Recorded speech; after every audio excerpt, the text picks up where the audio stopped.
Hello, welcome to Candy Shoppe Yarns. I am Deborah, your confectioner extraordinaire, and this is episode 8 of my Maker's Vlog. This is a podcast where I share things that I am working on, and they are typically fiber related, mainly knitting and crochet. It is March 16th.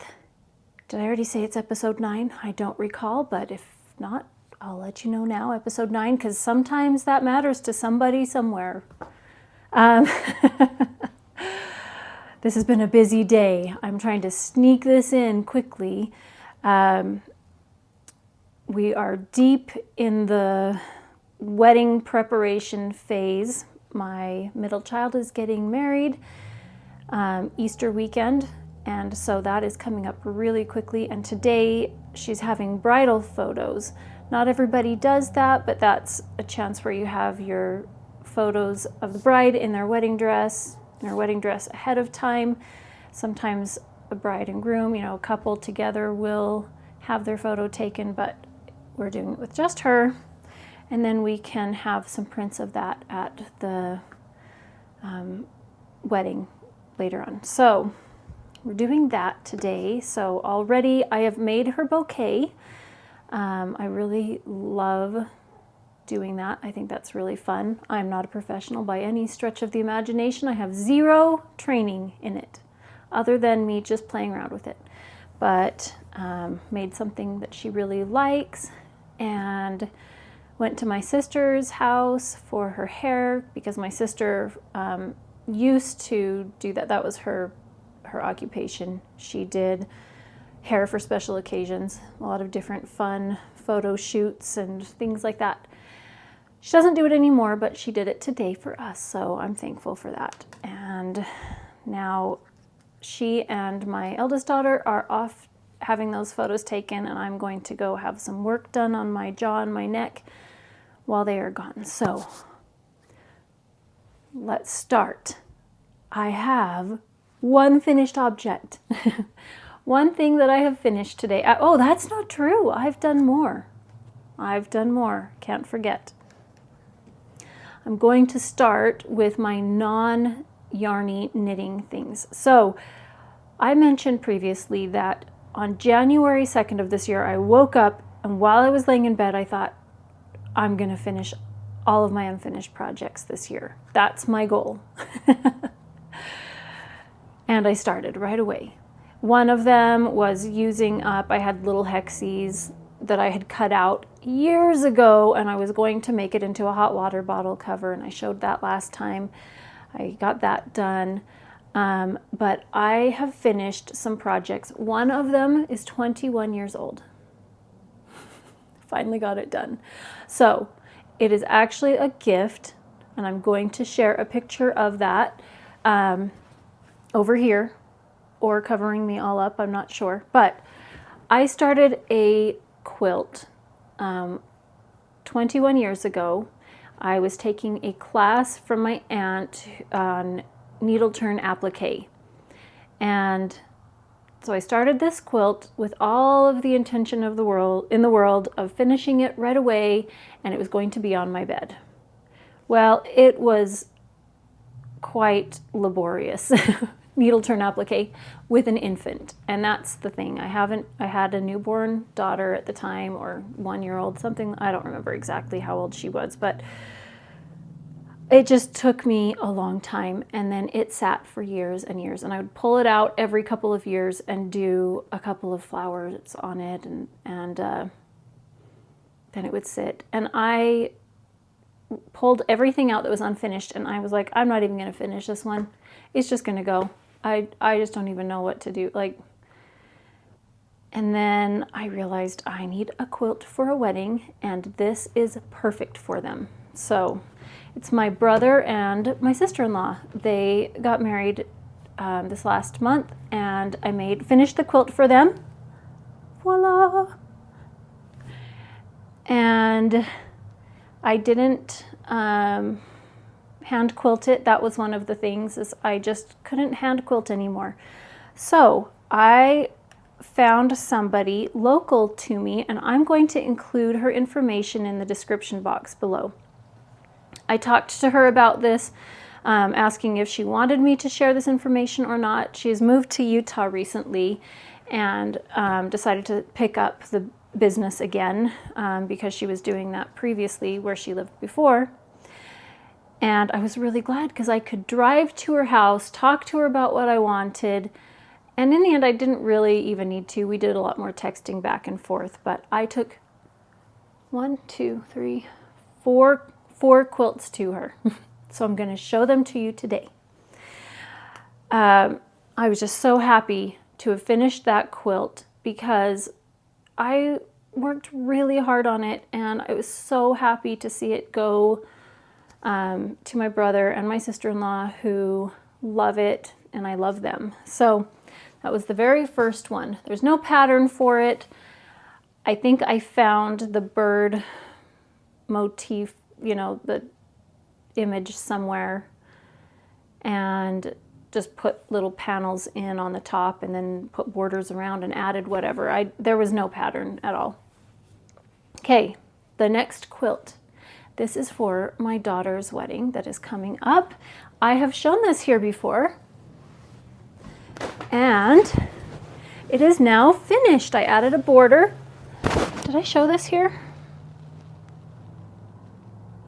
I think so. This one is not a queen size quilt. This is one to cuddle up underneath on the couch. But I have a picture of just this center panel, or a video of just this center panel on my Fairy Tale Chronicles Instagram account.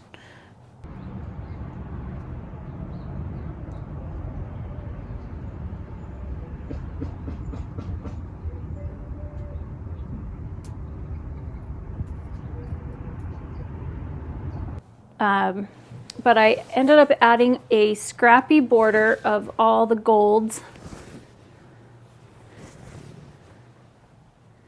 And can you see that quilting? Oh, I love it. I love the wavy lines. I was telling her I needed something with some curves to it because what I know this pattern as is Prairie Braid. But when I go to look it up, I can't really find that anywhere. But I just did that and added a backing. I tried to find something that would kind of be a blend of all of the reds and the plums on the front.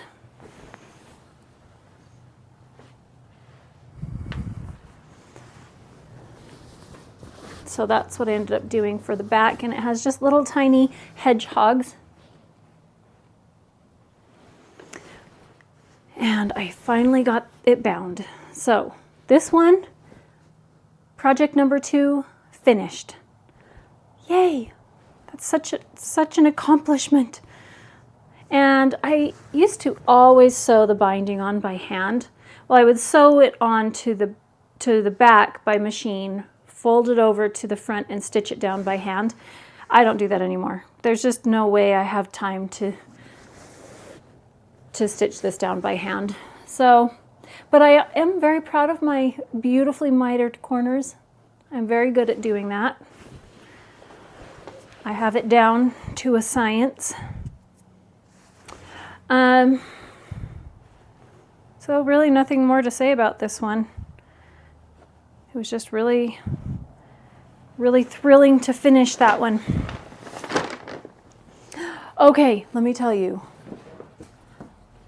I hope my sound is better today because I got my microphone to work. I got the microphone to work. Here's the deal.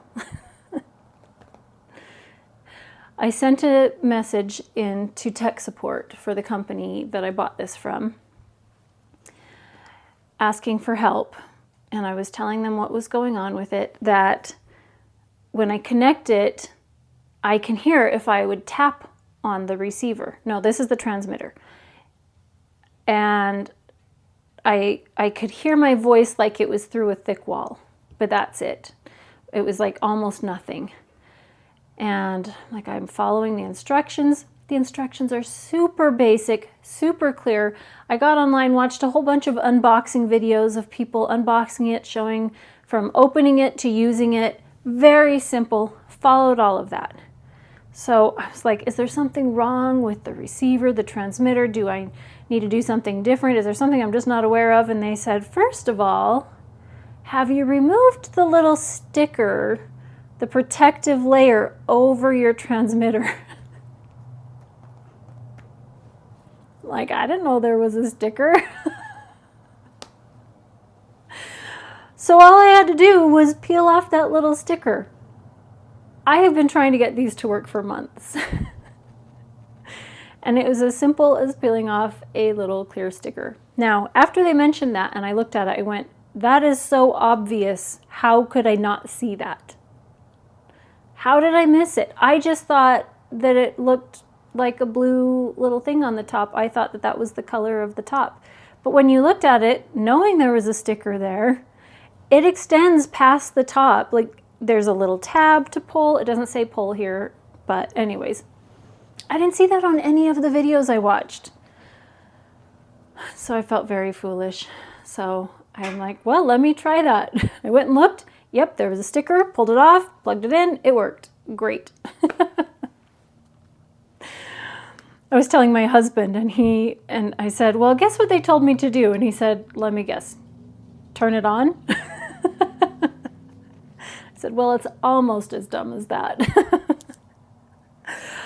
So at least I've got the microphone working now. So I'm very happy about that. Okay, back to quilts. I have 2 more that I've finished. Okay, let me show you the other one, the third one. I'm gonna have to take a photo of this one to insert so you can see the whole thing. But this is a quilt that my oldest daughter started, I don't know, let's see, 5 to 8 years ago. She just wanted to make one, and I said, go look through the fabric I have. What colors do you like? And so she picked some fabrics out, and I pulled out a book that just has different blocks and said, what block do you want to make? What do you know, and together she and I just kind of came up with something. So she got it partway done, but didn't finish. She didn't finish the top all the way. And then she was like, yeah, I don't care about it anymore. Let me see. I'm going to move this. Oh, I'm going to move this all the way. My seat. Are you ready? I added this border on, and I added it years later, so I couldn't find a fabric that was, you know, exact match, but I actually really like how it turned out. So I added this border because it needed something. And she did I think it's called a railroad tie block that alternates, and a pinwheel star block. I'm gonna have to just put a picture in.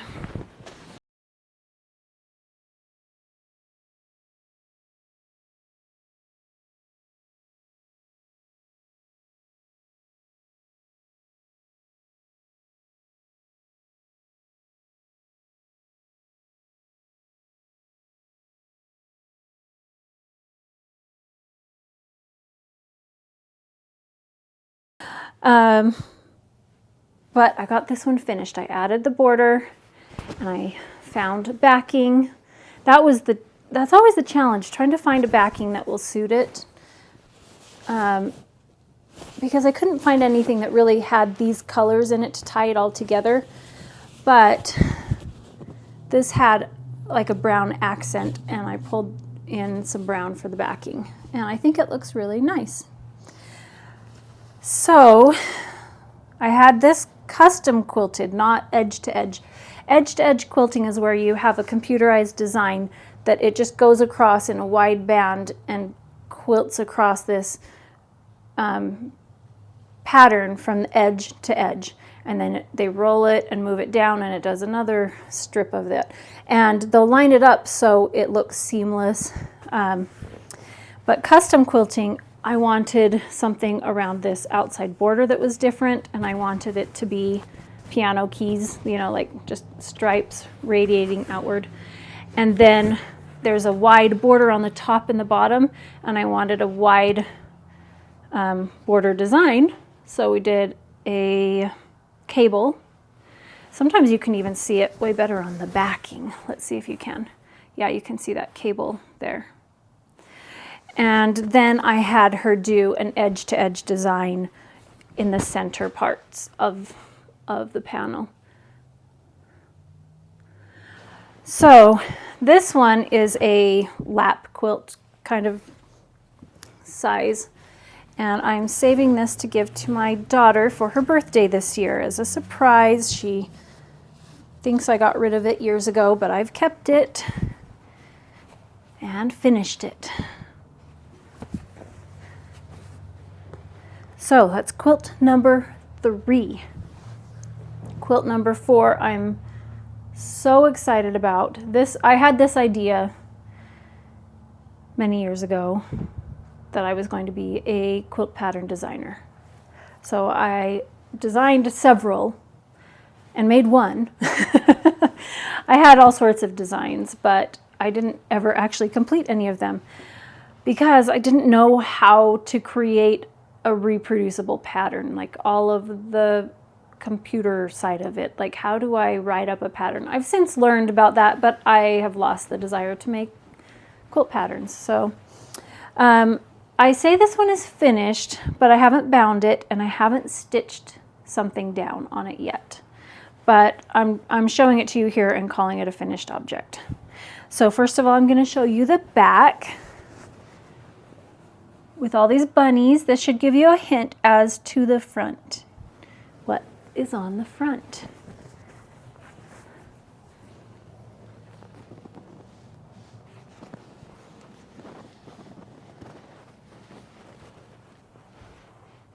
So I haven't stitched down the ears.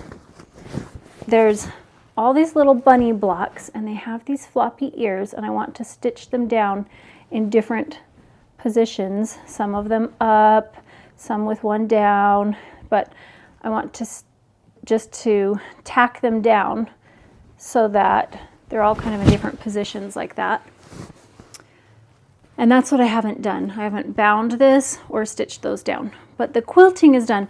The quilting was the hang up for me on this because this required hand quilting or custom quilting, and I didn't know who I could send it to for custom quilting because you have to avoid the ears. So she'd have to work around the ears. That was the biggest thing. And I used to do all hand quilting, but I just don't have the strength anymore in my hands with the arthritis. And I also don't have the space to put up a quilt. So I have now a Q-snap frame for quilting. It's, I don't know, it's like 3 feet wide by 3 feet, you know, it's like 3 by 3, and it has these Q-snap. If you're familiar with cross stitch, there's smaller Q-snaps. Well, this is a bigger one for quilting, and it has a stand for the floor. So I can put things up on there and I can do short bursts of quilting, which is all right. I have done that. But I know I just can no longer make a quilt expecting I'm going to hand quilt it, which is why these have sat here for so many years. This one is probably 15 years old. So I'm really thrilled to finish this one. And I think I'm going to keep this for my house. I had this idea I was going to make a throw blanket for my couch for each season. I was going to have a different blanket, but instead I want to put this on a toddler bed because I have a little granddaughter and I have a grandson coming soon. So I just think this will be adorable to put on a little toddler bed. So that's my plan. I'm just so happy to have these finished. Now binding the quilt, this one I have this polka dot fabric that is going to go on here. I just love it. I'm still sad about one quilt design that I haven't made, but it requires a lot of needle turn applique. That's not going to happen. So anyways, this is just it just makes me so happy. That's all of my quilts that I have started. Now I do have one quilt somebody else started. My great aunt, I believe.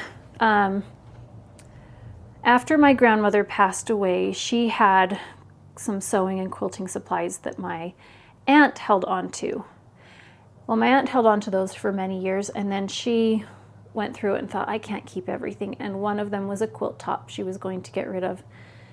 And I said, no, I will take it. I will take it. It is a Star of Bethlehem. It was, half of it was stitched by hand, pieced together by hand, and the other half was done by machine. The problem was that it was really skiwampus. Nothing was at the same angle, you know, all of the points were at different angles. And so I spent like a year trying to figure out how to get this to lay flat and how to get those angles all right to end up making something that would work. Anyways, I finally got that done, but it needs borders and something, and I just don't know where to go with it. So that's when I'm not sure. That I was rescuing that from my aunt, who rescued it from her grandmother, who held on to it from another family member. So I don't know what's going to happen there. And then I have fabric for a picnic quilt, like a denim quilt from old jeans that I've saved. But I haven't started. I've just been collecting the fabrics for that. So I haven't even started that.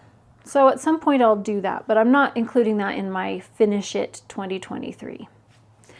So I still have 2 cross-stitch projects left. And if I choose to finish a scrappy knitted pinwheel blanket, then I have that. And then all of my projects that I have started over the years will be done. So I'm working on my cross-stitch projects currently, just little by little. I just want them done by the end of the year. So that's my goal. So Amy of Noble Character Crafts has a Make 9 challenge, and that's what I started with in 2023, is I wrote down all of my unfinished things, and I had 9 items, and I have been checking those off. I didn't post it on my grid. I haven't shared it tagged. I'm just using that as my Make 9 challenge, is finish things. So it feels so great. Speaking of which, I have a giveaway based on the Finish It 2023 for me. One of the things that I talked about last time was all of my project bags and how it was ridiculous how many I had. And afterwards, I went back and realized there were still like 4 or 5 more that I had stashed around that I didn't share. But all of you were so encouraging about using them as a giveaway. I was thinking, oh, this is kind of a dumb idea. Who wants my old project bags? Well, a lot of you. So thank you very much. I've picked out a project bag and something else to put with it, and I'm going to have a giveaway here today. So because it is almost Easter and spring is upon us here in the Northern Hemisphere, I decided to go with my spring Easter themed project bag of the month from several years ago, my bunny drawstring project bag. I think it is so sweet with a little felt heart stitched nose and the woodland creature animals, the drawstring bag and lining, and the little floppy ears that make the handle. So this is going to be the giveaway, as well as when I dye yarn, I very often have dyes left over. Like if I wash tools off, I will rinse them in water and it just creates a different dye. And it's something that I can't reproduce. It's just from cleaning the tools. Or sometimes I will dye something and I have too much of it, or I make something and it doesn't turn out, like the dye isn't quite what I was envisioning. So I will dye a skein of yarn with it and it's non-reproducible. But oh, this one is a gorgeous one. This one is gorgeous. So I have some skeins like that, as well as like samples of when I'm working on creating a colorway. Sometimes I'll have different iterations of it, as I'm trying to narrow down what it is that I'm, trying to create, what I envision in my mind. So I have different skeins like that. So I decided I'm going to pair them together. Look at this one. Oh, I love this one. I love this one. And I call anything that's a non-repeatable mystery confection. There's a lot of different candies where they have a mystery flavor and you don't know what it's going to be until you unwrap it and taste it, and that's kind of where that name came from. So this one is a non-repeatable colorway, and it is going to go with my little bunny bag. So the prompt for this one is, I want you to share a comment below. Make sure to like and subscribe to this video. So you need to like, you need to subscribe, and comment. I want you to comment what is something that you're finishing for 2023. So finish it 2023. That's my challenge this year. Do you have something that's unfinished that you're wanting to finish for this year? So maybe you are on top of things, unlike me, and you have finished everything. Well, then I guess there's something you're working on now that you still want to finish this year, if you've started a project, if you're working on something currently. But I would love to hear. I really liked previously when you shared like your favorite project you'd ever made. That is a treasure trove of suggestions if you're looking for good patterns. So I loved reading those comments. So I look forward to hearing, what is it that you want to finish this year? It doesn't even have to be a fiber related project. Maybe it's home improvement. Maybe it's a garden thing that you've started. But I'd love to hear, what is it that you have challenged yourself to finish this year? So comment that below. Don't use the word giveaway, please, or prize. So we can avoid that with any of the YouTube bots that like to come and cause mayhem and mischief. So okay, I have another finished object that is not quilty related. I haven't even showed it on here before. I started it and finished it. I just got the bug to just start it, and once I started it, I left everything else alone until this was done because I was having so much fun with it. Well, I've already made 2 of these, but I've made a 3rd. This is the Little Leftovers Cowl by Telly Knits. If you've been here before, you may recall the first one that I made. Super bright. I'm calling this my 2015 llama cowl, scrappy cowl. That's what it reminds me of, is the llama craze during that time. So that was the first one. I followed the pattern. Well, I'd say exactly. This is my favorite. I followed the pattern except I changed 17 things. I followed the pattern exactly except I just did 2x2 ribbing. I didn't do the little cable in it that the pattern calls for on this one. And that was so much fun. And then, so I made a second one, completely different color palette, because this one I just pulled together some fun colors that I thought went well together, and they do, but it's not me. Well, I saw this color combination, thought it has to be made into one of these cowls, but once again, it's not me, but I love it. I made it exactly to pattern, except I changed everything. I didn't change up all of the stitch patterns like it shows in the pattern. I only alternated stockinette stitch, garter ridges, and seed stitch. I did use her cabled ribbing on the edge, but this one ended up really, really a lot more drapey and long. So I have made a 3rd one. I have made it exactly to pattern, except I've changed a lot of things. Are you ready? This one is, this one's me. Oh, I love it.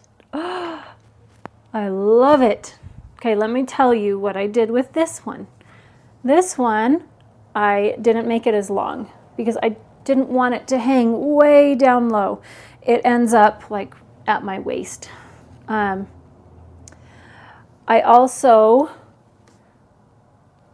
so in the pattern, it has these different sections, and each section is bordered by garter ridges. So I did the garter ridges, and in between I only did stockinette. So I did that, and I did fewer sections. I think I did 21 instead of 25. So I did 4 fewer. So 1, 2, 3, 4. It's this much shorter. And the bottom is very different. So in our knitting group, one of the ladies in there, she's so talented, and she pulled out her stitch dictionary, knitting stitch dictionary, and just started throwing in different patterns. And I loved her border so much. So I asked her, what did you do?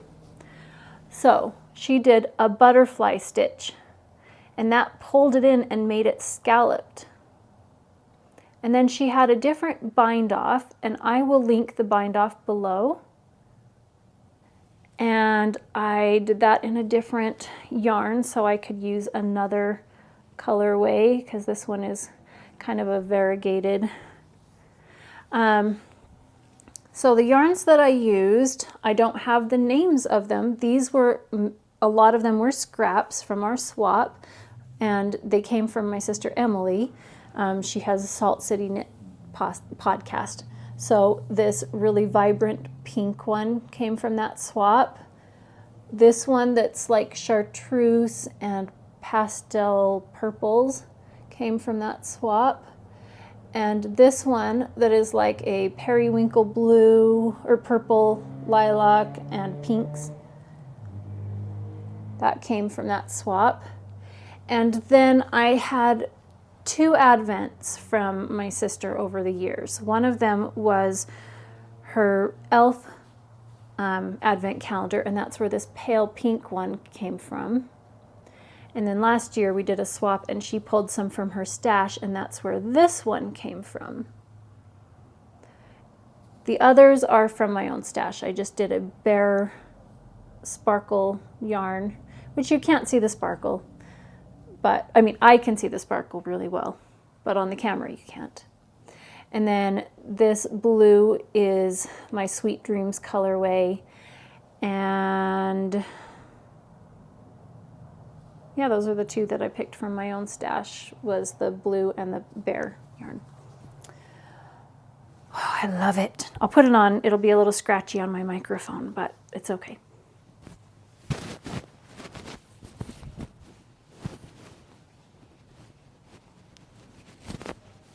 Doesn't match my shirt, doesn't matter.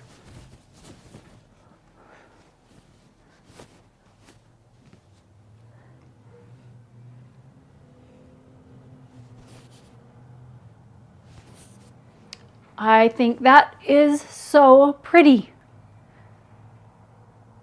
I still have an idea for another one. I have one in my mind that I might make, we'll see. But this is one that I'll wear when we all get together for a fiber festival. We were all going to make one and wear ours, and this is the one I'll wear. So that was fun. Fun, fun, fun. I think I prefer it with just the alternating plain stockinette with the garter ridges.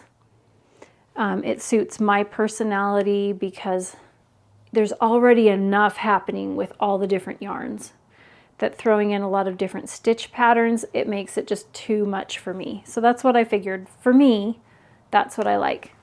And this really suits my color palette right now.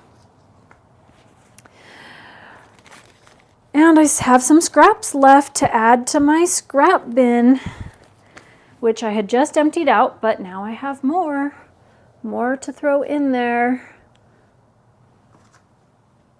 So I could make a pair of socks with these. I don't know, I have a lot of socks, and I have a lot of socks I want to make, and I have socks I'm currently knitting on. Last time I talked about how I've been a monogamous knitter, and then I cast on, because I was just working on a sweater, but then I cast on a shawl. But I really wanted to make a pair of Lucky Star socks because I was showing my favorite project to date that I've knit, and that was my Lucky Star socks. And then I just thought, oh, now I want to knit some more. This is my Lucky Star socks pattern. And so I went to my stash and I thought, what's a different color palette that I haven't used yet? On the back I have suggestions for different color palettes, and I like it because it has different 80s themes to it. Well, I didn't choose one of those. I ended up choosing this yellow from my stash. This one is from Dragon Horde Yarn. This one is from, I don't know, it was from 2017. That's when I bought it. The color is Sunflower. It was a non-repeatable colorway. There was only 2 skeins of that, so I bought the 2 skeins because yellows are hard to come by. They're hard to come by because, well, for several reasons.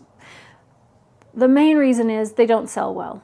So if they don't sell well, then you're not going to dye a lot of them. If you're not going to dye a lot of them, they're going to be hard to come by. This is what I have made. I went through my stash and I just pulled out stuff that I have. And I was trying to decide if I wanted to do all sorts of crazy colors, but in the end I decided I wanted to do kind of these gradients. And when I was done, I realized I had done a very primary color palette. I have red, yellow, yeah, that's red. That's red. Red, yellow, and blue. And then I did a gradient. So I have reds into oranges, and I have, my blue is really more of a teal, but that's okay. It still is, you know, red, yellow, and blue. And I decided to do not 2 at a time socks, but to knit them concurrently, because when I get to the heel flap, oh, well, that's upside down, I guess. So I've done this much so far. Okay, so when I get to the heel flap, it has this duplicate stitch, star, and heart. And I would like to do those at the same time, not do one, you know, make one entire sock and then do the next one and do that. I want to get to that point at the same time. So that means that I now will need to be pulling from the inside of the cake to do this part, because up until this point I could knit this one, cut the yarn, knit that one, cut the yarn. I could knit this stripe, cut the yarn, knit this stripe, cut the yarn. But at this point I need it to stay connected, so I'll need to pull from the center of the cake down until I finish the sock. So I was trying to decide what I wanted for the heels, and I decided I was going to make both designs with the same color. So I picked this one from my stash, and I couldn't decide if I wanted stripes on the foot as well. If you see on this pattern, there's stripes on the foot.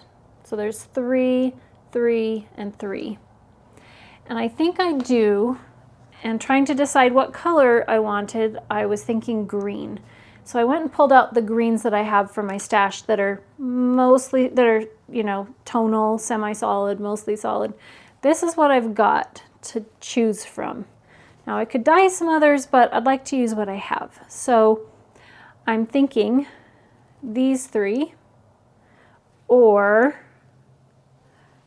these 3. Now this one is a big jump, but I like how light this one is, because if you see how light this one gets, I kind of like that idea, but it's really bright. This one, now looking at it on the camera, it's different though in camera than in person, so I don't know. These colors are a little bit more subdued, more earthy, you know, and these are a bit more clear and bright, which is another reason why I was looking at this option. But looking at it there, it doesn't work. It's got to be this, especially with this purple. So we'll see after I do the heel, once I get down to that point, if I choose to do green, I can put this in. Or I could do a completely different color, but that's what I'm thinking for now. So I just pulled from my stash. I have this one that was the darkest, and I thought it was my Mermaid Lemonade color, but it's not that. It's one that I had, it was just a sample. Like when I do this, you know, it was one where I ended up with just a random dye, and I dyed a mini. And then the next one was from my Advent from this year from my friend Renee, and it's from Sun Soaked Yarns, and it's called Lagoon. That was the next one. And then the lighter one was also from my Advent, and it's from Llama Lovejoy, and the colorway is Shaved Ice. So that's where I got those three colors. And then the next three colors all came from a mini skein collection that I had created several years ago called Sunshine Sorbetto. I don't know if that's how you pronounce it. I mean, I named it, but it doesn't mean I can pronounce it. And these are the other two that came in that collection, but I picked these three, but I also had these left. So that was the mini skein collection that I pulled it from. I like using scraps that I have, but as I mentioned before, I actually stashed down and used them up and gave them away. So now I can create new scraps. So I pulled some minis, and I'm done with these for these socks. So I can put these in my stash, same thing here. These can go in my minis and scraps stash. It takes very, very little of each one of these. I mean, you're only doing 5 rounds. And I cast on the 60 stitch option. It's a fully ribbed sock, so it's very stretchy, but I like my socks to be snug, and I've got little chicken legs, so 60 stitches it is. Okay, so that is my random cast on. And so with the socks that I started and the cowl that I knit, other things got put on hold, so I didn't get much done otherwise. But I'm going to show you my sweater. I've showed this bag many times before. I love it. Jules and Bryony, her daughter, they have a shop, So Sweet Violet, and I saw that they do have these yarn rainbows in their shop, those pins. So this is the Arconia sweater by Amy Loudon of TailoressStudio.com, and this one it's in the test knitting stage. I'm not test knitting it, I'm just knitting it. I guess you could say I'm test knitting it because it's still not published, but I have adjusted things because I knit it exactly to pattern, except I changed stuff. So the yarns I'm using, this is my Sugar Lips colorway on Truffle base, which is a boucle slub fingering weight yarn, and this is my Cherry colorway on Cotton Candy Mohair base. It's a lace weight, and I'm holding those double. And the fabric I'm getting is so yummy, so delicious. It's just lovely. I'm not alternating skeins, which I always say is a no-no for hand-dyed yarn, but it's going well. Luckily for me, I'm not having any issues with that, so I'm glad. I did finish using the first skein somewhere around here. I don't know, here, something, I don't know. You can't even tell when I look at it. I can't even tell. So my gauge is wider, but the same depth. I have more stitches. No, I have fewer stitches. No, how does that work? More stitches? Fewer? I don't know. My gauge is off. Makes it wider. And I decided I liked that because I do like a slightly oversized, relaxed fit sometimes. And this sweater lends itself to that very well. And I tried it on. I put my stitches on a cord and I tried it on to see how long I wanted it, because I got to the point that the pattern says where you start doing the ribbing, and I decided I wanted 3 more inches. So I put it back on my needles and knit 3 more inches, and I have started the ribbing. The other thing that I did, I might regret this later, we'll see, but I want it to be straight. So there's no shaping in this, other than, you know, it'll have you decrease before the ribbing and you go down needle sizes, so it brings it in a bit. I wanted it to be straight, so I didn't decrease at all. I did go down the needle sizes that it recommends because you have to do that, otherwise it ends up really too loosey-goosey. And so I'm 1 inch in on the ribbing, and we'll see how that goes. If I don't like it, I can pull it out. I can decrease the stitches, you know, put it back on the needles, decrease stitches, and do the ribbing. That's fine.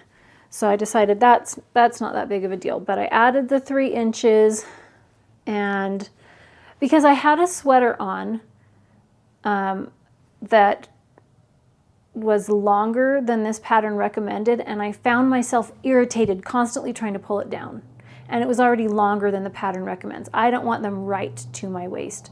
Decided I need it longer to either tuck in or have it be long enough that when I raise my arms, it's not going to be constantly needing to be pulled down. So that's what I decided, especially for a looser fit, which is what I was going for.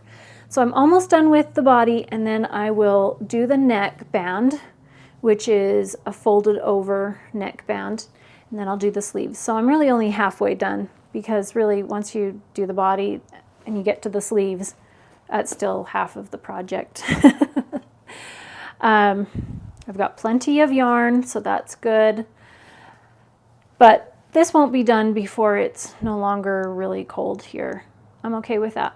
I will knit sweaters in the summer. I don't mind, because I will need them again next winter, so I'm fine with that. But I did get the body done. I added extra length. Well, the body's not done. I have to do the ribbing, but you know, anyways, I feel like that's going well. But what I haven't worked on, because as a result, is my fragmentation shawl. I've only done a little bit on it. So I'll show you what I have done so far. Last time I showed you I had 4 more stripes to do before I finished my second wedge. And I finished those stripes, the last 4, and I have this much done on my third wedge. But it was really encouraging to get the third wedge going, because I feel like that's when I now see the pattern really starting to emerge. I can see it happening. The second one kind of, third one, now I see it, and it makes me excited to work on it. It's nice and drapey. I've been thinking, I wish I had started this with fewer stitches. Like if I didn't make it as big, it would have fewer stitches, and instead of doing 7 wedges, I could do 6 or 5. I was thinking, you know, 6 or 5 would have been plenty, because that would have been a half shawl. I think 5, I think a half circle, and that would have been plenty. But I could have done that if I was back here and picked up 1 extra stitch each time and decreased that end. I could have like eased it in, and I even thought about it, but I thought, no, I want the full thing. But it's gonna be massive. This is like a blanket. It's just big. It's okay though. I'm making this not for the product. This is a process knit. I'm making it for the fun of it. So that's the whole point. Makes me think of a spider web right now. A very, very pretty spider web. I've talked about these yarns before, but I probably won't show this until I've finished a wedge then the next time. I'll just show it once a wedge is finished.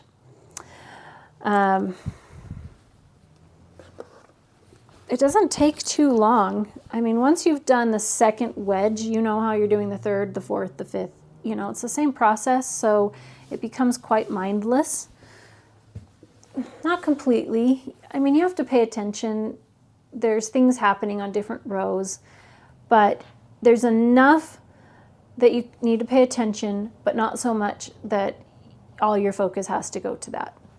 Because I like having a variety of projects where you have to focus, you don't have to focus, you know, it just depends. So that means I have my fragmentation shawl, my Lucky Star socks, and my sweater. So 3 projects that I'm working on. So that's what I have done for quite a while, is I like to have 3 projects. I like a big project, I like socks, and then something else, usually an accessory, so like a cowl or something like that. I typically do that, but I got down to just a 1 project for a while and I was really enjoying that. But 3 projects is still fun, because then I have, like, if I need a small project to take with me, I don't have to take my giant fragmentation shawl, you know, project with me, because this, I have to take all of the yarns. You go through them so fast, I can't just take one and work on that one for a little while, you know. So I've got to take the whole thing with me, and that can be a hassle. It can be bulky. So I work on this one at home.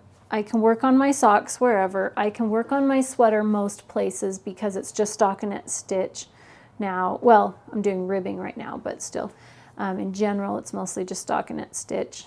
And I can take that with me most places, and so it's nice. I've got a variety there. That's it. Whew. That's a lot of talking for one person. We have a huge project right now. We own a large format printing and sign business. We have a partner that we own that with. And right now, we are moving locations, and that is a massive, massive undertaking. Like, it's overwhelming, and I can't really do anything with the move. I have injured my rotator cuff, and I have back problems, neck problems, and so I can't really do a lot of the physical things, especially because I'm trying to save any of that for my yarn dyeing business. And so there's not a lot that I can do there. Plus, we're in the middle of wedding stuff. So I'm managing the wedding things, doing my yarn dyeing business. My husband is focusing on the move for the sign shop. And I'm just trying to find any way that I can help support him in that, because it's just hard. It's hard. So I've decided what I can do is I can make sure that whenever he comes home, because we don't know when he's going to be home. He may be working till midnight. He may come home at 6 o'clock and need to rest, but most likely he'll be gone late into the evening. So I need to have food ready for him. I can listen to him talk about the things that are challenging and the things that he's going through, and whatever's going well and whatever's not going well. And I can give him a massage, and so I can feed him, and I can listen, and I can encourage and give him a massage. But that's, you know, that's the thing. That's what I can do to help support. So I'm doing my best to do that and stay on top of the wedding things and business, you know, my own business. So it's kind of crazy and overwhelming.